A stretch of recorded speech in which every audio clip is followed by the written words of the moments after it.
SER Podcast. En la cadena SER, Hora 25. Pablo Tallón. Y es noticia de última hora, el Papa acaba de hablar por primera vez sobre el presunto escándalo de abusos del obispo de Cádiz. Lo ha hecho a preguntas de la SER, a preguntas de Marina García, quien podemos saludar. Marina, ¿qué tal? Buenas noches. Buenas noches. Había mucha expectación por saber cómo iba a gestionar el nuevo papado este caso de presunta pederastia. Y la noticia, Marina, es que León XIV no contempla la destitución inmediata de Rafael Zornoza. Dice que hay que respetar la presunción de inocencia. Así es, poco antes de las 8:30 de la tarde, en su salida de la residencia de Castel Gandolfo y antes de volver al Vaticano, León XIV se pronunciaba por primera vez sobre el caso que desde hace 8 días ha revolucionado a la Iglesia española. Santo Padre, última demanda en español. ¿Cómo vos cree que se debe comportar el Vaticano ante un caso como el del obispo de Cádiz, sobre el que está abierta una investigación por abuso, pero por el momento sigue en su cargo? Bueno, por el momento sí. Cada caso, pues hay una serie de protocolos que están claramente establecidos, que tienen que ver el caso. El obispo mismo tenía que responder. Él insiste sobre su inocencia. Se ha abierto una investigación, hay que permitir que la investigación vaya adelante y según los resultados habrá consecuencias.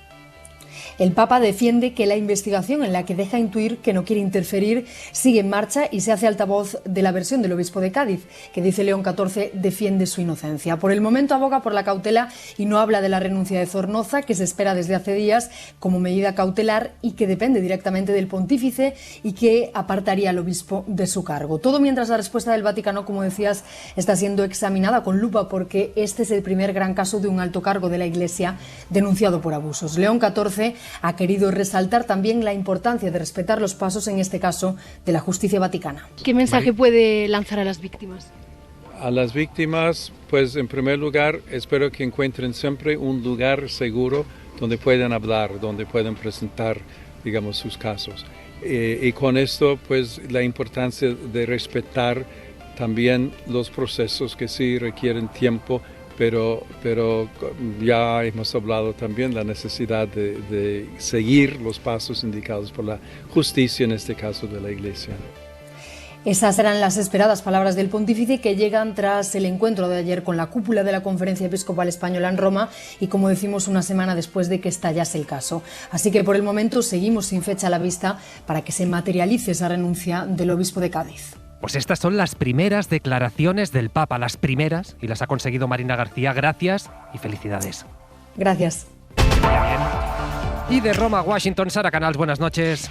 Hola, ¿qué tal? Porque el Congreso de Estados Unidos también acaba de aprobar la ley para desclasificar toda la información sobre el caso Epstein. Hablamos de un escándalo de pederastia y tráfico de menores que se ha convertido en un auténtico quebradero de cabeza para Donald Trump. Tú, Sara, nos vienes contando ya desde hace meses que él tuvo una relación cercana con el magnate. Su nombre aparece, por ejemplo, en algunos correos, en algunas agendas. Sus propias bases, el conocido como Movimiento MAGA, lleva meses pidiéndole que desclasifique estos papeles. Así que ahora, Sara, la gran pregunta es: ¿en qué se traduce esta votación? Es decir, ¿realmente vamos a conocer toda la verdad sobre el caso Epstein o Trump todavía tiene margen para impedirlo? Bueno, pues esto esperan los congresistas, porque la votación de hoy es una gran derrota para el presidente Trump, porque si el Senado vota con la misma unanimidad que la Cámara de Representantes, le va a ser imposible ponerle freno, aunque ya dijo este fin de semana Trump que no piensa vetar nada porque no tiene nada que esconder. Y es que el voto ha sido, Pablo, unánime. Solo ha habido un congresista republicano, uno solo, que se ha opuesto a la resolución. Dentro de la Cámara de Representantes se podía palpar hoy la emoción del momento, sobre todo porque en el hemiciclo, observando cómo se desarrollaba esa votación, estaban presentes un grupo de víctimas de Epstein, y así les han aplaudido los congresistas cuando se ha aprobado el proyecto de ley. The bill is passed, and without objection, the motion to reconsider is laid on the table.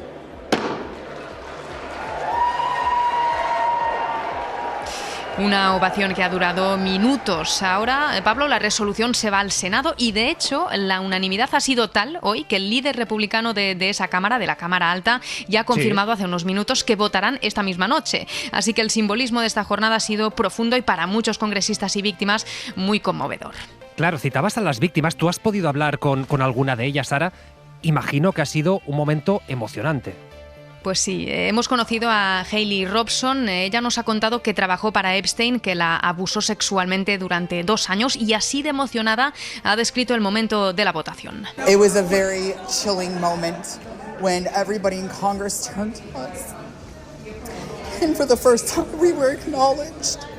Ha sido un momento muy impactante, decía, cuando todo el mundo en el Congreso se volvió hacia nosotras y por primera vez hemos sido reconocidas. Cuenta ella que se ha sentido empoderada, agradecida, pero que también hay mucho trabajo por delante y que esto solo es el comienzo. Hayley nos explica que se atrevió a denunciar estos abusos por primera vez en 2018. 16. For 2 years I was with him. I was silenced for 17 years. It's a long time as a child to go with that pain. Cuenta que tenía 16 años cuando trabajó para Epstein y que guardó su secreto durante 17 años. Dice que es mucho tiempo cargando con este dolor. Hayley, como tantas otras víctimas, estaba hoy muy emocionada y también nos ha explicado que aún a día de hoy, nuevas víctimas de Epstein la contactan de forma anónima, rompiendo finalmente su silencio. Pues esto es lo que nos llega desde Washington. Sara Canals, gracias.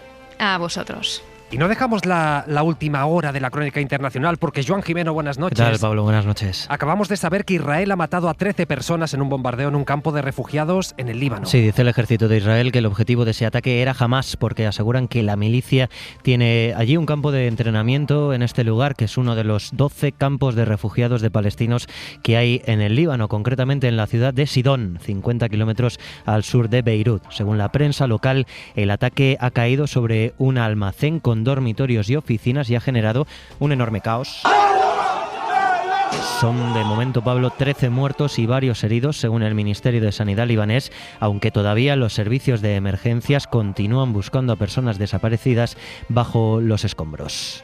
Pues por cerrar la crónica internacional, hoy Pedro Sánchez se ha reunido con Volodymyr Zelensky en la Moncloa y desde allí se ha comprometido a movilizar 817 millones de euros más para la reconstrucción de Ucrania y para reforzar su ejército. Pues bien, de estos más de 800 millones, 100 de ellos se van a destinar precisamente a la compra de material militar de Estados Unidos. Sabe que Trump llevaba mucho tiempo pidiendo a España que gastara más, que comprara más armas. Pues bien, va a gastar 100 millones de euros en comprar material militar de Estados Unidos que después enviará a Kiev. Quiero que sepas y quiero que sepan también los ciudadanos y ciudadanas de Ucrania que los corazones de los españoles y españolas están con vosotros y que nuestras manos también lo estarán hasta que se alcance una paz justa y duradera y, por supuesto, también el horizonte europeo de Ucrania, su pertenencia a la Unión Europea, a la familia a la que quieren pertenecer. Pues ahora vamos con el resto de noticias del día, que ya saben que hoy viene muy marcada por la corrupción, pero antes... Jordi Carbó, buenas noches. Buenas noches. Toca prepararse para el frío de verdad. Y no sé, Carbó, si mañana ya tenemos que sacar aquello, la ropa de abrigo a abrigo, o si podemos esperar al jueves. Aunque parezca mentira, Pablo, recomendamos ropa para las fechas. Y es que lo habitual es que estemos siempre por encima de la media. Mañana sencillamente va a ser un día con temperaturas propias de mediados de noviembre y eso quiere decir frío. Frío de heladas en prácticamente todo el interior peninsular, fuertes, de hecho ya está helando en gran parte de la Ibérica, en algunos casos ya bajaremos de los 5 grados bajo cero y en puntos costeros, quitando Canarias, también mínimas alrededor de los 10 grados. En general será un día soleado, eso hará que al mediodía de mañana este frío quede un poco atenuado, pero aún así máximas de 10 a 15 grados, es decir, tendremos que ir abrigados, y los chubascos irán ganando protagonismo en el Cantábrico a medida que avance sobre todo la tarde, y combinado con el frío va a hacer que a última hora en la cordillera Cantábrica la nieve caiga por debajo de los 1000 metros, y cuidado en Baleares porque continuarán algunas tormentas descargando con fuerza. Gracias, Carbó. Son las 11:09, las 10:09 en Canarias. Hora 25. Pablo Tallón. Desde el primer minuto que se conocieron todo este tipo de situaciones, este caso, lo que hemos hecho ha sido, 1, colaborar con la justicia, 2, actuar con contundencia. Y por tanto eso es lo que estamos haciendo y ahora tenemos que dejar a la justicia trabajar y es el tiempo de la justicia. Nosotros hemos hecho y hemos asumido esa responsabilidad política, hemos actuado de manera contundente y vamos a esperar efectivamente al desarrollo de esas investigaciones judiciales. Bueno, pues esta es la reacción de Pedro Sánchez después de conocer el nuevo informe de la Guardia Civil que detalla cómo operaba la presunta trama Ábalos-Koldo-Cerdán.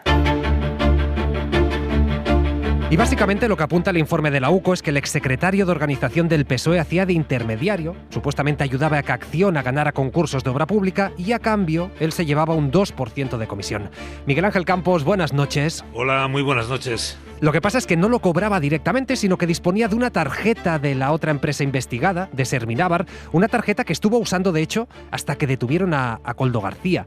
Lo llamativo, Campos, es que con estas mordidas Cerdán pagaba el alquiler de su piso, comidas, cenas, gastos suyos, de su mujer, de su hija. Es más, su socio en Servinávar, Campos, llegó a quejarse de que la mujer de Cerdán fuera tan poco discreta en sus múltiples compras en una cadena de supermercados. El informe es demoledor. La UCO sitúa a Santos Cerdán al frente de esta organización criminal que comenzó a dar sus primeros pasos en Navarra en 2016 con adjudicaciones en UTE a Acciona y Servinávar, empresa que era propiedad de Cerdán en un 45%, para saltar después a Transportes, al Ministerio, al poco de llegar el PSOE al gobierno. Constan las presiones, las órdenes de Cerdán a un sumiso Koldo para adjudicar a Acciona en Transportes. Acciona subcontrataba después a Servinávar pagándole el 2% del importe de la adjudicación de la obra supuestamente amañada. Pagos justificados con facturas genéricas y sin que conste que utilizaran trabajadores de Servinávar en las obras, excepto en un caso,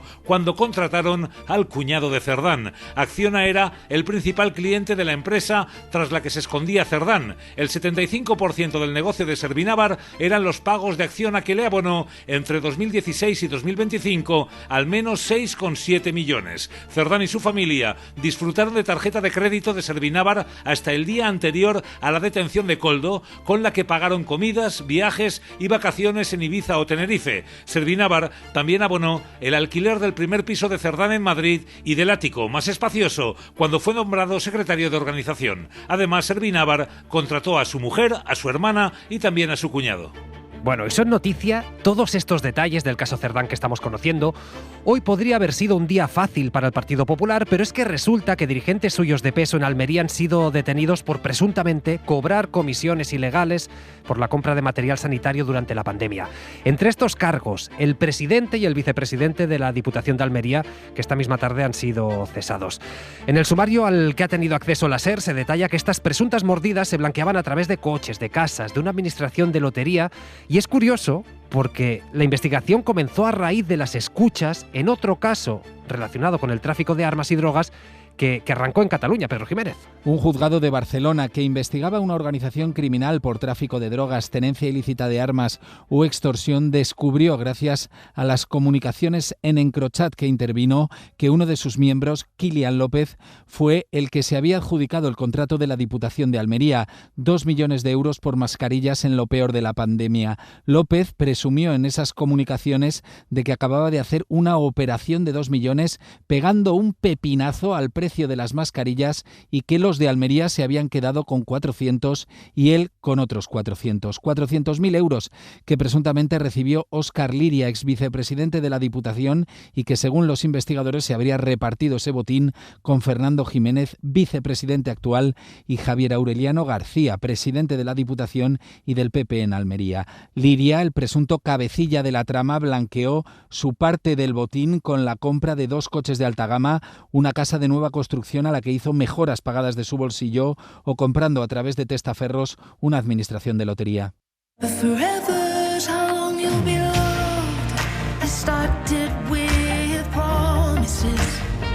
Manuel Javois, buenas noches. Pablo, ¿cómo estás? Buenas noches. Oye, que sobre el caso Cerdán nos decías fuera de micro, es que hay que ver cuánto llegamos a saber de los corruptos y qué poquito de los corruptores. Pero es una constante habitual en la vida política española y esto lleva ya varias décadas ocurriendo, ¿no? Porque impresiona, como siempre, por poco frecuente la aparición del nombre, en esta ocasión, de una empresa, Acciona. Sí. Hoy Acciona, han sido muchas más. Y digo que impresiona porque en España llevamos décadas poniendo el foco en los corruptos y sus contextos, en sus causas, en sus consecuencias. Sabemos también de sus defenestraciones, fíjate, los que las sufrieron, porque este país, hay que decir que además es muy generoso. Pero nunca hemos tenido tantas noticias, ni parece que las vayamos a tener, de los corruptores, de los que estudian el ciervito herido y van a por él, o de los que acogen a políticos, en este caso como supuestamente Cerdán y Ábalos, ofreciendo sus servicios. Es decir, cargos públicos pagados con dinero público, vendiendo servicios privados al sector privado, inflado con dinero público a cambio de un poquito más. Como el señor Barnes de los Simpsons, ¿te acuerdas? Que quería dar todo lo que tenía por un poquito más. Yo creo que ese poquito más es el cáncer de la corrupción española. Es decir, la miseria de los políticos que se venden y la miseria de los empresarios que entienden, hasta explotarlo al máximo, el porcentaje podrido del sistema de contrataciones pública español. Los políticos caen, es verdad, pero las empresas no dimiten. Es que parece una obviedad, pero para cobrar comisiones alguien las tiene que pagar y está bien recordarlo. Manuel Javois, un abrazo. Un abrazo grande, Pablo, gracias. Cuídate. 11 y 18, 10 y 18 en Canarias. Hay novedades sobre Mazón en lo político y en lo judicial. Por un lado, a la jueza de la Dana va a incorporar a la causa las declaraciones del todavía presidente en las comisiones de investigación de las Corts y del Congreso, porque, dice ella, alguna de sus afirmaciones no se corresponden con hechos ya probados en la fase de instrucción. Esto es lo judicial. En lo político, Feijóo confirma que el PP ya le busca un relevo también al frente del partido en Valencia, y todo esto mientras los populares ya tienen casi cerrado un acuerdo con la extrema derecha para investir a Juanfran Pérez Llorca. De hecho, el sucesor de Mazón va a registrar mañana mismo su candidatura. Radio Valencia, José Forés Romeros. Presentará la candidatura el hasta ahora número 2 de Mazón porque este miércoles es el último día de plazo. Algo que recordaba la portavoz de Vox, Pepa Millán, quien además señalaba que el acuerdo no está cerrado. Y registra la candidatura porque termina el plazo, pero eso no significa que haya todavía nada cerrado. Sin noticias de qué están pactando, desde el PP Esther Muñoz apuntaba a que sea el próximo presidente quien lo desvele. Pero me va a permitir que sea el próximo presidente de la Generalitat en su investidura quien determine cuál ha sido ese acuerdo programático y no esta humilde portavoz del Congreso de los Diputados. Y desde la oposición valenciana creen que Pérez Llorca es más de lo mismo. Diana Morán y Joan Baldoví. Que Pérez Llorca ya estuvo en aquella primera negociación del Consell, que ha sido el gobierno negacionista. Únicament estarà present els interessos electorals de l'extrema dreta, de Vox y els interessos del Partit Popular. El jueves se reunirá la Junta de Portavoces para tratar la fecha de celebración del pleno de investidura, que será la semana que viene. Y el Gobierno ya ha dado un paso clave para poder presentar los presupuestos. Ha aprobado el techo de gasto, es decir, cuánto dinero podría llegar a gastar y a invertir el Estado el año que viene. Una cifra de récord, más de 212.000 millones de euros, que esto es un 8,5% más que este año. Lo que pasa es que ya lo saben, que tras la ruptura con Junts pues parece casi imposible que el Ejecutivo pueda conseguir apoyos para estas cuentas que en principio va a presentar a principios del año que viene. Y aunque parezca un tema muy técnico, unos presupuestos son clave. Son clave para enfocar las políticas de un gobierno, para ver cuánto se invierte en sanidad, en educación, cómo se combate la desigualdad. Y en ese sentido, en el de la desigualdad, hoy tenemos algunos datos para entender dónde estamos como país. Por un lado, la vivienda, que se ha convertido en uno de los principales focos de esto que estamos hablando, de la desigualdad. Y subrayo esto, desigualdad, porque mientras muchos españoles hacen auténticos malabares para acceder a una vivienda de alquiler, una vivienda pequeña, modesta, mientras esto sucede, Joan, la compra de casas bate un nuevo récord. Sí, solo en septiembre se vendieron en España casi 64.000 viviendas, la cifra más alta desde el inicio de la serie histórica en 2007. En los 9 primeros meses del año, estas compraventas se han disparado un 14,4% si lo comparamos con el mismo periodo del año anterior. Y hay que decir que aunque la crisis de vivienda está golpeando a muchos, España ha mejorado en algunos indicadores, por ejemplo, Joan, el riesgo de pobreza. Según el Ministerio de Economía, ha bajado casi 2 puntos desde el año pasado y esto, dice el Gobierno, convierte a España en el tercer país europeo con mejor evolución. Claro, si nos fijamos en esto podemos ver el vaso medio lleno, pero lo cierto es que España sigue teniendo una tasa de pobreza infantil altísima, totalmente insostenible. Es por eso que Sumar vuelve a insistir reclamando una ayuda de 200 euros al mes por hijo para todas las familias, independientemente del nivel de renta. Esta es una de las grandes demandas de los de Yolanda Díaz, pero de momento, el ala socialista del Gobierno descarta esta prestación universal. Mariola Lourido.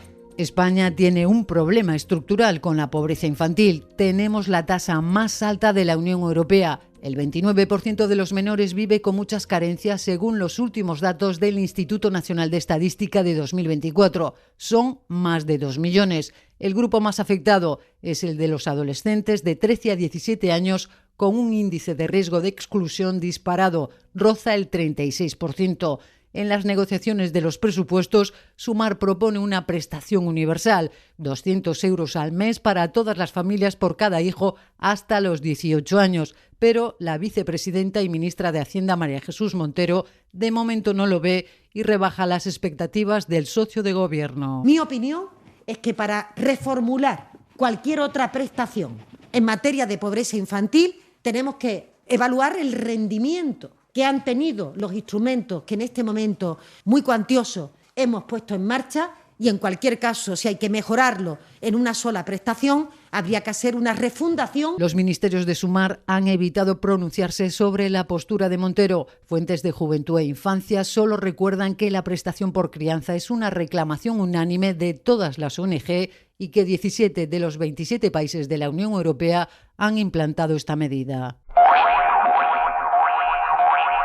Y hoy el Gobierno ha iniciado los trámites para ilegalizar otras 3 organizaciones franquistas, además de la Fundación Francisco Franco, que si la justicia no lo impide, pues ya está en proceso de extinción.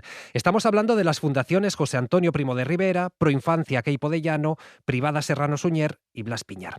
Esta semana, como saben, se cumplen 50 años de la muerte de Franco. Seguramente muchos de ustedes ya estuvieron anoche enganchadísimos a la radio, al especial Hora 25 desde Cuelgamuros, si no lo pueden recuperar.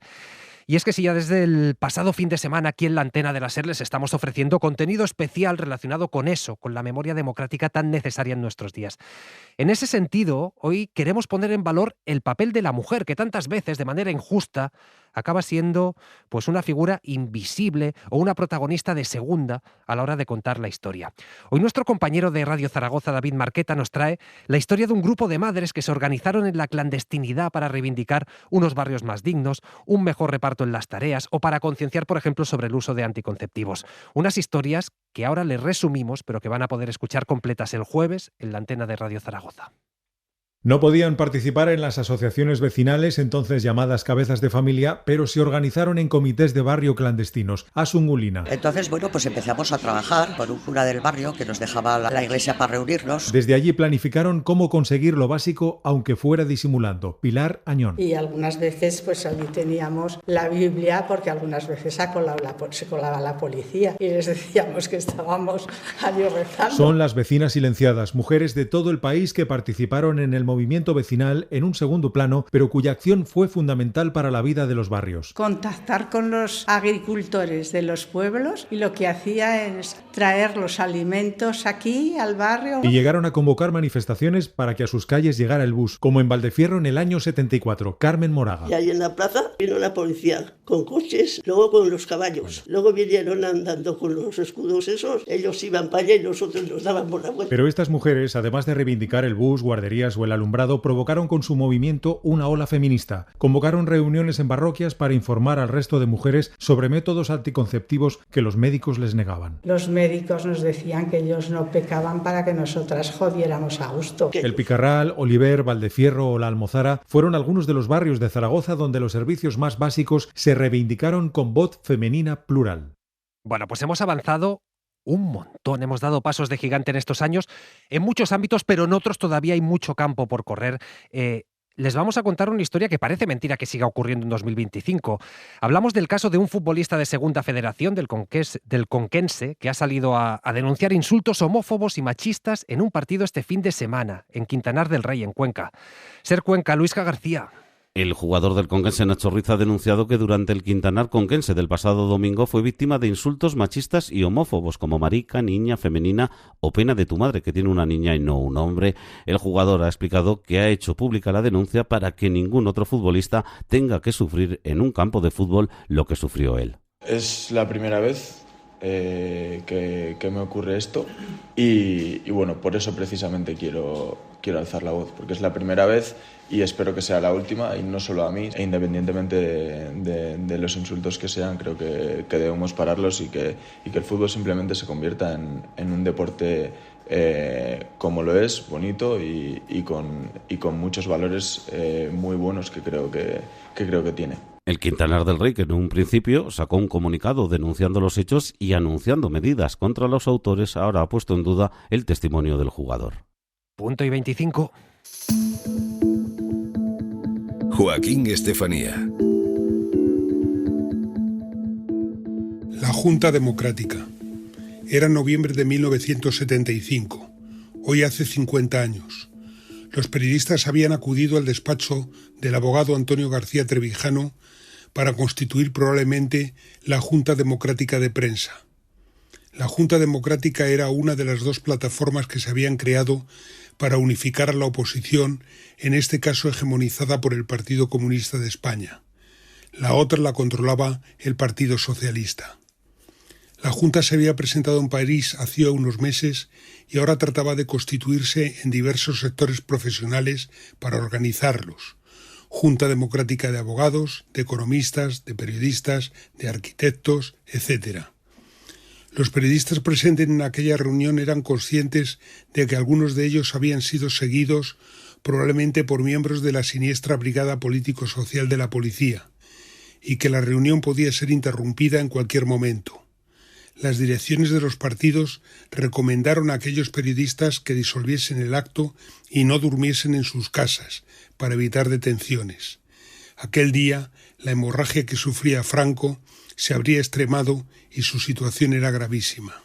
Así es como esos periodistas, que en muchos casos eran al mismo tiempo militantes de algún partido de la oposición y todos simpatizantes de ella, lo que entonces era bastante normal, vivieron el ocaso del dictador, fuera de sus camas. Aquel 18 de noviembre, como el de este año, cayó el martes. Esto forma parte de la pequeña historia, no de sus grandes hitos, insólitos recuerdos. Punto y 25. Pues hasta aquí esta edición de Bolsillo de Hora 25. Mañana, programa especial desde San Sebastián con Aimar para abordar la crisis de vivienda. Va a ser también muy interesante, no se lo pierdan. Para no perderte ningún episodio, síguenos en la aplicación o la web de la SER, Podium Podcast o tu plataforma de audio favorita.